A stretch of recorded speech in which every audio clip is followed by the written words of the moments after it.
24 janvier 1986, 11h38, Cap Canaveral, Floride. Des millions de personnes regardent dans le ciel. Ce n'est pas simplement un lancement. C'est un événement qui définit une génération. C'est la mission ST-S-51L.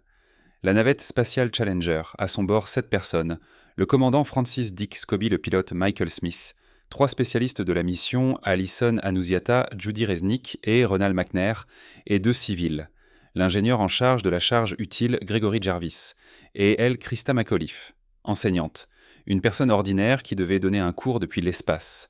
Elle était le symbole de la possibilité d'approcher les étoiles, que l'espace n'était plus le domaine des pilotes militaires et des génies de la physique. Il est ouvert à tous à nous. Cette mission était un triomphe en matière de relations publiques, elle était une fierté nationale. Elle était parfaite. Sur la rampe de lancement 39B, il faisait anormalement froid.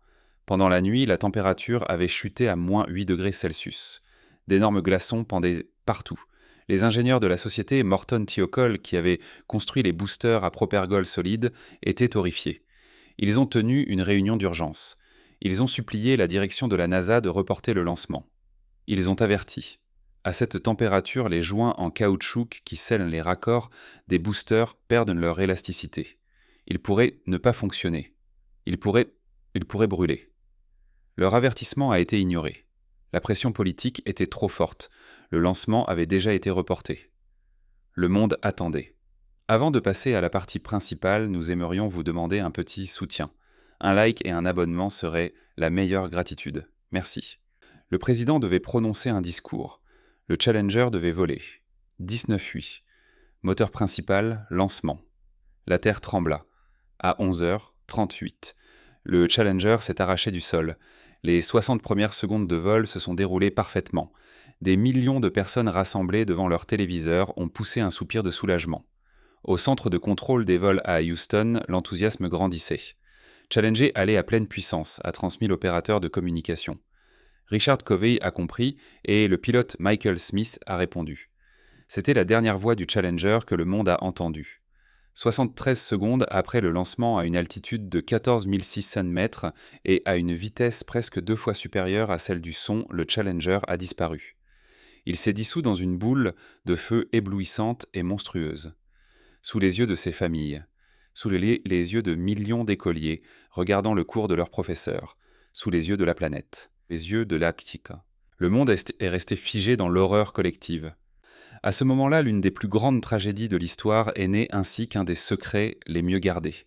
On nous a dit que l'équipage était mort instantanément. On nous a dit qu'il s'était évaporé dans la boule de feu. On nous a dit qu'il n'avait rien compris. C'était un mensonge miséricordieux nécessaire, mais un mensonge. La vérité que les enquêteurs rassembleraient morceau par morceau au fond de l'océan n'était pas seulement choquante, elle était insupportable. C'est l'histoire de ce qui est réellement arrivé aux 7 astronautes. C'est l'histoire de 2 minutes et 45 secondes. C'est l'histoire de la chute. Au moment où le Challenger a explosé, la caméra qui le suivait a montré quelque chose d'étrange. Pas simplement un nuage chaotique. De la boule de feu, comme des graines de pissenlit, des dizaines de débris enflammés ont été projetés. Et parmi eux 2 traînées blanches et fumantes qui continuaient à monter comme des fusées incontrôlées. Ce étaient les boosters à propergol solide. Ils continuaient à voler comme des fusées incontrôlées. Ils continuaient à fonctionner. Et qu'en était-il de la navette elle-même? La télémétrie transmise depuis le bord s'est simplement interrompue. À la 73e seconde, l'écran au centre de contrôle des vols à Houston s'est figé, puis s'est couvert de brouillard. Un silence assourdissant est tombé. Le jeune directeur des vols, Jay Green, regardait l'écran incrédule. Son visage est devenu un masque. « Fido, quelle est votre trajectoire ?» demanda-t-il à l'officier de dynamique de vol. Fido SAS a répondu. « Le radar montre plusieurs objets, plusieurs sources. Contrôleur, vérifiez la communication avec le Challenger, » ordonna Green. Silence. Contrôleur, vérifiez la communication. Silence. Le monde n'avait pas encore réalisé ce qui s'était passé, mais les gens dans cette pièce, eux, comprenaient. Quelques minutes plus tard, lorsque le choc a commencé à passer, Jay Green a donné l'ordre qui a lancé l'enquête. Personne n'entre, personne ne sort. Saisir tous les journaux, tous les enregistrements, toutes les données. Tout. Sceller. C'était le protocole. Le protocole de la catastrophe. L'enquête commençait. Mais une autre opération commençait également. Pas une enquête, mais une recherche. Au début, c'était une opération de recherche et de sauvetage. Des hélicoptères ont été envoyés dans les airs. Des navires de la garde côtière se sont précipités vers le point de chute. Mais tout le monde comprenait qu'il n'y avait personne à sauver. C'était une opération de recherche et de récupération. Il fallait trouver les débris, trouver la cause et les récupérer. La zone de chute était immense, des milliers de kilomètres carrés de l'océan Atlantique. Les premiers débris trouvés à la surface étaient légers, des morceaux de mousse isolante, des fragments de tuiles de protection thermique. Ils flottaient à la surface comme un sinistre serpentin. Mais les parties les plus lourdes et les plus importantes, la cabine, les moteurs et surtout le booster à propergol solide droit, étaient au fond, à une profondeur de 30 à 300 mètres. La plus grande et la plus complexe opération de recherche sous-marine de l'histoire a commencé. Des dizaines de navires de la marine américaine, de la garde côtière et de la NASA y participaient encore. Ils utilisaient les technologies les plus avancées de l'époque. Des sonars à balayage latéral exploraient le fond, créant une carte des débris. Des magnétomètres cherchaient de gros fragments métalliques. Des appareils de recherche en eau profonde comme le sous-marin nucléaire NR-1 et des robots télécommandés comme le Deep Drone étaient utilisés. Mais l'océan ne voulait pas révéler ses secrets. Le courant du Gulf Stream était fort, il déplaçait constamment les débris légers. L'eau était trouble, le temps était horrible. Et il y avait une autre menace non divulguée. Les débris étaient toxiques. Dans les flancs du Challenger se trouvaient des tonnes d'hydrazine non brûlée, un carburant mortel. Les plongeurs devaient travailler dans des combinaisons de protection chimique. De plus à bord de la navette se trouvait un système d'autodestruction, une charge explosive destinée à détruire les boosters s'ils commençaient à tomber sur des zones peuplées. Personne ne savait dans quel état elles se trouvaient. Chaque débris récupéré représentait un risque. La semaine après semaine passait. Les chercheurs travaillaient à la limite. Ils trouvaient des morceaux d'ailes, des moteurs, des morceaux de soute. Et le 18 février, ils l'ont trouvé. Un fragment du booster droit, celui dont le joint avait brûlé. La cause de la catastrophe avait été trouvée. La commission Rogers créée pour enquêter pouvait commencer son travail, mais pour une autre équipe plus silencieuse et sombre, la recherche ne faisait que commencer. Ils cherchaient la cabine. Pendant que la recherche se poursuivait dans les laboratoires de la NASA, les ingénieurs faisaient autre chose. Ils examinaient le déroulement de l'explosion. Encore et encore. Des centaines de films tournés sous des dizaines d'angles, et ils ont vu ce que le spectateur ordinaire n'avait pas remarqué. Le Challenger n'a pas explosé au sens classique du terme. Ce n'était pas une détonation comme celle d'une bombe qui aurait instantanément réduit tout en cendres. Il s'est passé quelque chose de plus complexe et de plus terrible. À la 58e seconde de vol, une langue de flamme s'est échappée du joint du booster droit. Elle était dirigée comme un chalumeau vers le gigantesque réservoir de carburant externe. Pendant 15 secondes, elle a brûlé à travers la paroi du réservoir. À la 73e seconde, le support inférieur du booster a brûlé et s'est détaché. Le booster, toujours en pleine puissance, a pivoté et a percé le compartiment intermédiaire du réservoir externe avec son nez. Il a comme une lance transpercé le réservoir de liquide oxygène. En même temps, le dôme inférieur du réservoir a cédé, libérant des tonnes d'hydrogène liquide. L'oxygène et l'hydrogène carburant des étoiles se sont mélangés et ont pris le feu. C'était cette boule de feu. Mais c'était une combustion. Rapide, furieuse, mais une combustion. Pas une détonation. La navette, le Challenger lui-même n'a pas explosé. Il n'avait pas son propre carburant dans ce réservoir. Il a été déchiqueté en morceaux. Imaginez que vous voyagez à une vitesse hypersonique attachée à une énorme bombe. Et soudain, cette bombe n'explose pas mais éclate. La navette a immédiatement perdu son intégrité aérodynamique. Un flux d'air se déplaçant à Mach 1,92 l'a frappé. Des charges colossales inimaginables allant jusqu'à 20 G, soit 20 fois le poids de son propre corps, ont déchiré l'orbiteur. Les ailes se sont détachées, la queue s'est brisée, la soute s'est effondrée. Tout cela s'est passé en une fraction de seconde. Mais la cabine de l'équipage, elle était la partie la plus solide. C'était en fait une capsule séparée en aluminium, renforcée, conçue pour protéger l'équipage lors de l'entrée dans l'atmosphère. Et cette solidité, c'est devenu leur malédiction. La cabine ne s'est pas détruite, elle a été arrachée du fuselage intact avec 7 personnes vivantes à l'intérieur. Au moment où la télémétrie s'est interrompue, le Challenger était à une altitude de 14 600 mètres.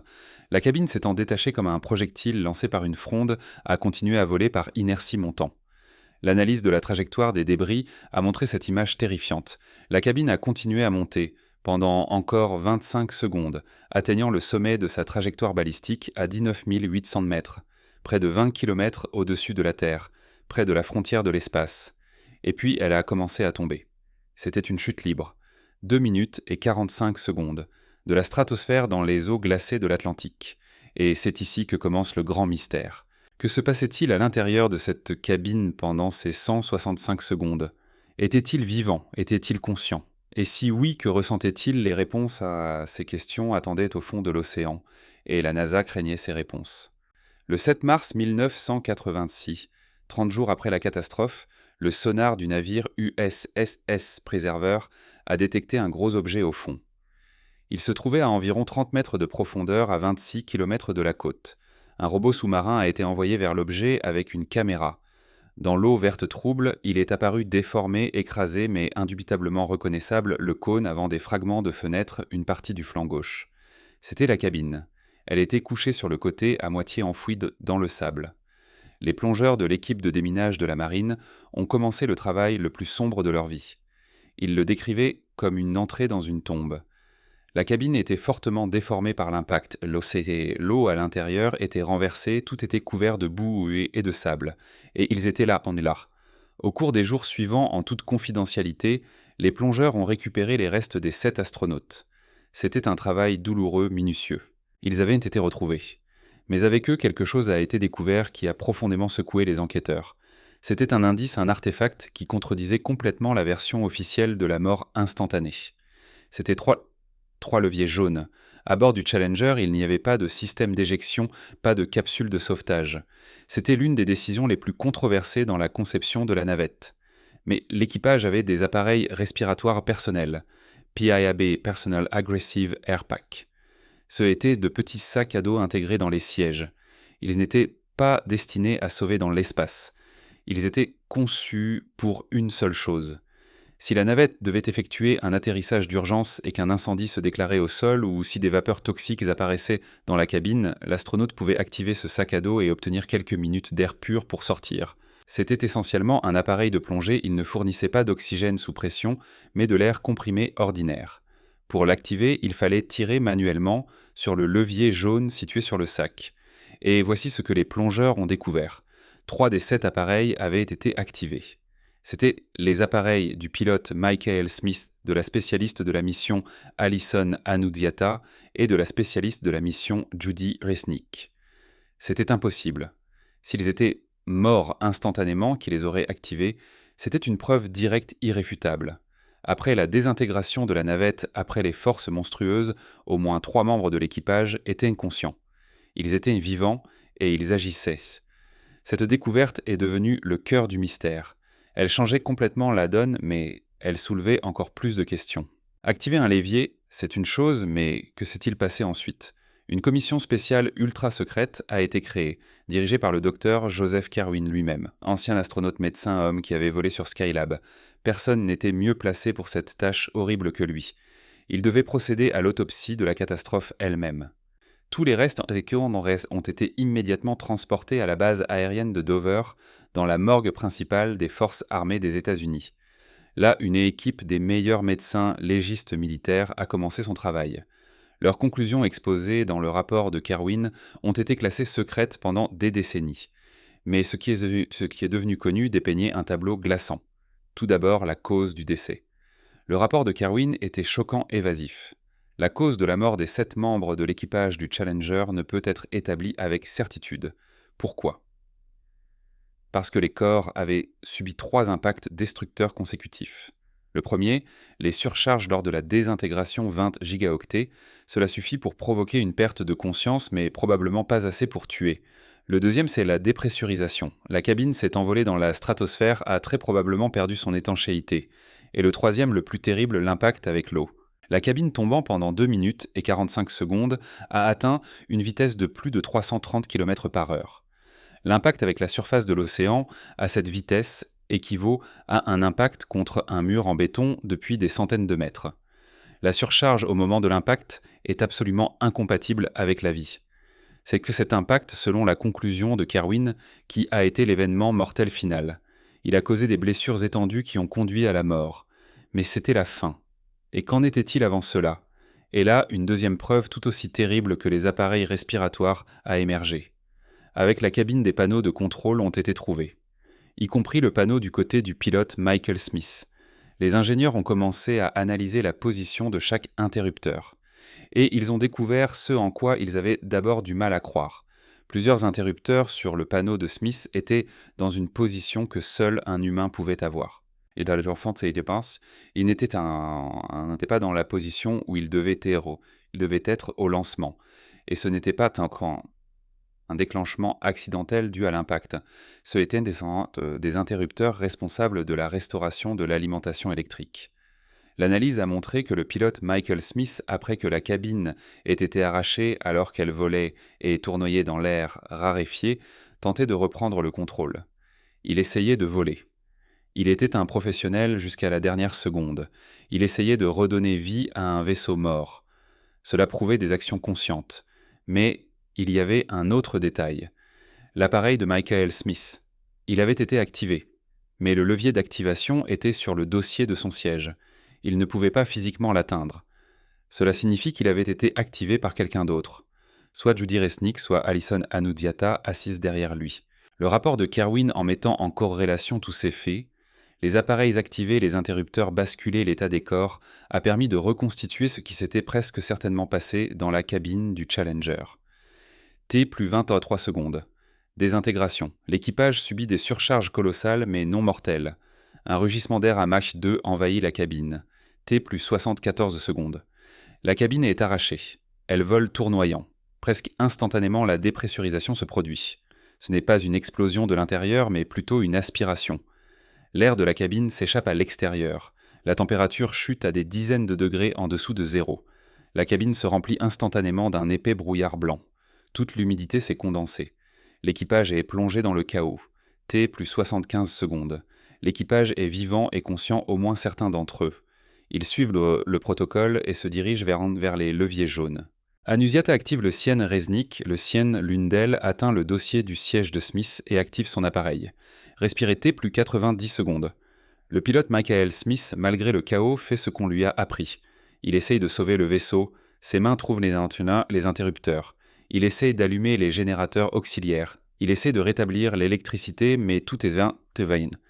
La cabine est juste un morceau de métal mort tombant de 20 km de haut. Et c'est là que le moment le plus terrible arrive. Les appareils respiratoires qu'ils ont activés sont inutiles. Ils fournissent de l'air ordinaire, mais à 18 km d'altitude, il n'y a pas de pression. Cet air ne peut pas saturer le sang en oxygène. À cette altitude, le temps d'utilisation consciente sans masque à oxygène, fournissant de l'oxygène sous pression, est de 10 à 12 secondes maximum. T plus 90 secondes environ. L'équipage perd connaissance. Ni à cause de l'impact, ni à cause du feu, mais à cause de l'hypoxie de l'étouffement silencieux. C'était la seule grâce que leur a accordé le destin. Ils n'étaient pas conscients lorsque la cabine, atteignant une vitesse monstrueuse, se dirigeait vers l'océan. Ils n'ont pas vu l'eau approcher. Ils n'ont pas ressenti l'impact final. Leur dernier acte conscient n'est pas un cri de terreur. C'est un effort. Une tentative de sauver. Un professionnalisme jusqu'au dernier souffle. Cette vérité était insupportable. La NASA ne pouvait pas l'annoncer au monde. D'un côté, des héros morts dans une boule de feu, c'est une tragédie, c'est pur, c'est instantané. Ils ont touché le doigt de Dieu, comme l'a dit le président Reagan. D'un autre côté, 7 personnes, des êtres humains vivants conscients, enfermés dans une boîte de conserve glacée et dépressurisée, tombant de 20 km pendant près de 3 minutes. Ce n'est pas de l'héroïsme, c'est de la torture. Cela remet en question non seulement un joint d'étanchéité, mais toute la philosophie de la navette. Pourquoi, bon sang, un vaisseau coûtant des milliards de dollars n'avait-il pas de système de sauvetage d'urgence? Les Russes en avaient sur leur Soyouz, les Américains sur leurs Apollo, mais pas sur la navette. C'était un compromis pour la capacité de charge, pour l'efficacité. Et maintenant, ce compromis a coûté 7 vies. Si le public avait su que l'équipage était vivant et qu'il n'avait aucune chance, cela aurait été la fin du programme spatial. Ce serait un scandale qui aurait enterré la NASA. Et c'était insupportable pour les familles. Leur dire ce que leurs proches avaient réellement vécu, la direction de la NASA a décidé de cacher la vérité. Une légende a été créée, la légende d'une mort instantanée et sans douleur.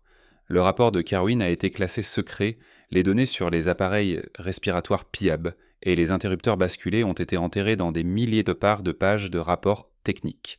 Au monde, on a dit ce qu'ils voulaient entendre. Que sont devenus les corps? Après une procédure d'identification douloureuse à la morgue de Dover, Les restes des astronautes ont été remis à leurs familles. Des funérailles privées ont eu lieu, mais tous les fragments n'ont pas pu être identifiés. Les restes qui n'ont pas pu être associés à une personne spécifique ont été rassemblés. Et le 20 mai 1986, ils ont été enterrés ensemble, dans une tombe commune au cimetière national d'Arlington, sous un simple monument en granit où sont inscrits les noms des 7. Et qu'est-il arrivé au Challenger? Qu'est-il arrivé à la cabine, celle qui est devenue à la fois une forteresse et une prison? Elle n'a pas été exposée dans un musée, elle n'a pas été envoyée à la fonte. La NASA a fait quelque chose de différent. Tous les débris qui ont pu être récupérés, soit des tonnes de métal tordu, ont été envoyés à Cap Canaveral. Là, sur l'ancienne rampe de lancement numéro 31, il restait 2 profondes fosses en béton. Anciennes fosses de lancement pour les missiles balistiques intercontinentaux Minuteman. Des vestiges de la guerre froide. Dans ces fosses, toute la technologie tordue, toute la douleur, toute la vérité ont été jetées. Les débris du Challenger, y compris sa cabine, reposent là encore aujourd'hui. Les entrées de ces fosses sont scellées par d'énormes dalles de béton. C'est une tombe. Une tombe pour la machine et une tombe pour le secret. La catastrophe du Challenger est devenue une cicatrice dans le cœur de l'Amérique. Elle a arrêté les vols de navettes pendant presque 3 ans. Elle a forcé la NASA à revoir complètement sa culture de sécurité. Elle a obligé les ingénieurs à écouter. Mais elle nous a aussi appris à craindre la vérité. On nous a raconté l'histoire d'un tragique accident, mais on ne nous a pas raconté l'histoire d'un héroïsme inimaginable, celle d'un pilote qui tentait de voler sur un vaisseau mort, et d'équipiers qui, dans l'enfer de la dépressurisation du froid et du chaos, essayaient d'aider leurs camarades en activant leurs appareils respiratoires. Leurs dernières secondes n'étaient pas de la panique, elles étaient du travail. La dalle de béton au-dessus de la fosse numéro 30 ne conserve pas simplement du métal, elle conserve la vérité. La vérité que l'espace n'est pas un film hollywoodien. C'est une réalité cruelle et froide qui ne pardonne pas les erreurs, et elle garde le secret de 165 secondes. Était-il juste pour la NASA de cacher cette vérité? Était-ce un mensonge miséricordieux pour les familles, ou était-ce un acte cynique de préservation de soi qui a dévalué les derniers instants héroïques de la vie de l'équipage, que d'autres en dehors du métal aient enterré dans cette fosse en béton? Quels autres secrets détient l'agence spatiale la plus ouverte du monde? Que pensez-vous? Écrivez-le dans les commentaires. Un immense merci à tous ceux qui ont regardé cet épisode jusqu'à la fin. Votre soutien, vos likes et vos abonnements sont très importants pour nous. Et n'oubliez pas de cliquer sur la cloche pour rester toujours informé des dernières nouvelles et ne pas manquer nos nouvelles vidéos.